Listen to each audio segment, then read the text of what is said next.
कल्पना कीजिए उस युग की जब धर्म पत्थर की मूर्तियों में नहीं बल्कि सांसों में बसता था, जब पूजा का अर्थ मंदिर की सीढ़ियां चढ़ना नहीं बल्कि अग्नि के सामने बैठकर मंत्रों के साथ स्वयं को समर्पित करना होता था। महाभारत के पांडव ऐसे ही समय के लोग थे। आज का सबसे बड़ा सवाल यही है कि जो लोग धर्म के लिए अपना सर्वस्व दांव पर लगा देते थे, जिन्होंने अधर्म के विरुद्ध महायुद्ध लड़ा, वही पांडव कभी मूर्तियों के आगे सिर झुकाते क्यों नहीं दिखते? क्या वे ईश्वर को नहीं मानते थे या उनकी आस्था का स्वरूप हमसे बिल्कुल अलग था? महाभारत का काल द्वापर युग का अंतिम चरण और कलयुग की दहलीज माना जाता है। पुराणों के अनुसार कलयुग की शुरुआत 3102 ईसा पूर्व में हुई और महाभारत का युद्ध इससे कुछ समय पहले लड़ा गया। यह वह दौर था जब वैदिक परंपराएं अपने शिखर पर थीं। उस समय धर्म का अर्थ था यज्ञ, हवन, मंत्र, व्रत और कर्तव्य।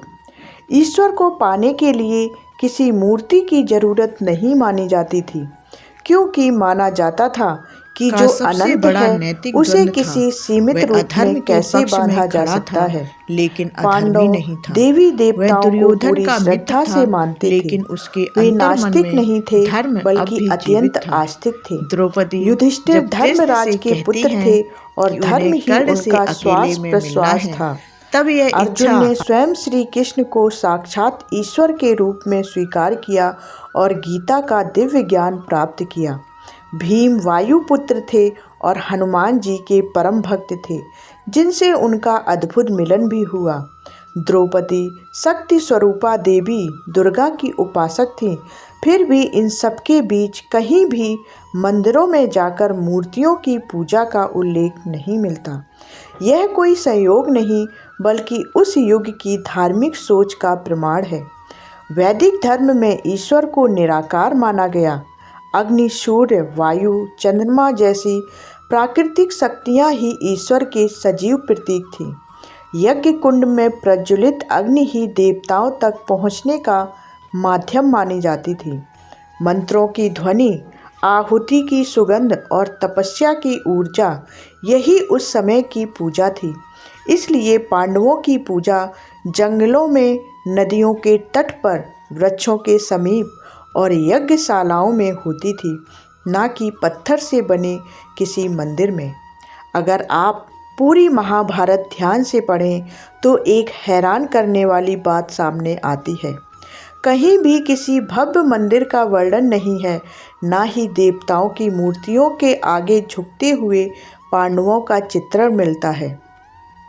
शिवलिंग का उल्लेख अवश्य मिलता है, लेकिन वह भी एक प्रतीक के रूप में, ना कि आज की तरह मूर्ति पूजा के स्वरूप में। उस समय प्रतीक थे, प्रतिमा नहीं। भाव थे, प्रदर्शन नहीं।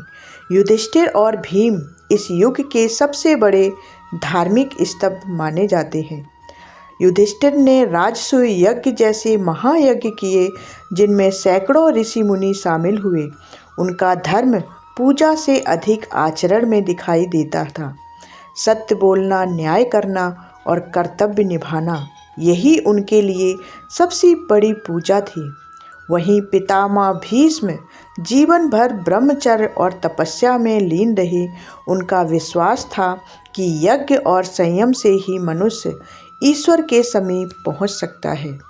अब सवाल उठता है कि फिर मूर्ति पूजा की शुरुआत कब हुई? इतिहासकारों और ग्रंथों के अनुसार लगभग 500 ईसा पूर्व के बाद भक्ति परंपरा का विस्तार होने लगा।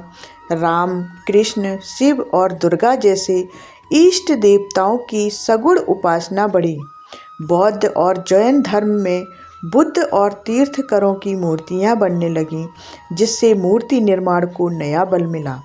इसके बाद गुप्त काल आया, जिसे मंदिर निर्माण का स्वर्ण युग कहा जाता है। 3री से 6ठी शताब्दी के बीच पत्थर और ईंटों से बने भव्य मंदिरों ने भारत की धार्मिक दिशा ही बदल दी। इस तरह समझिए कि पांडवों का ईश्वर मंदिरों में नहीं, उनके कर्म में बसता था। उनके लिए पूजा का अर्थ था धर्म के मार्ग पर चलना, अन्याय के सामने न झुकना और सत्य के लिए सब कुछ त्याग देना।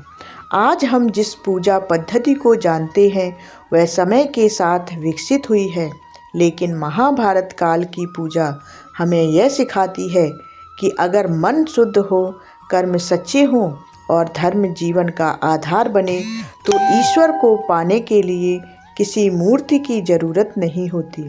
शायद यही वजह है कि पांडव आज भी केवल योद्धा नहीं बल्कि धर्म की जीवित मिसाल बनकर हमारे सामने खड़े हैं।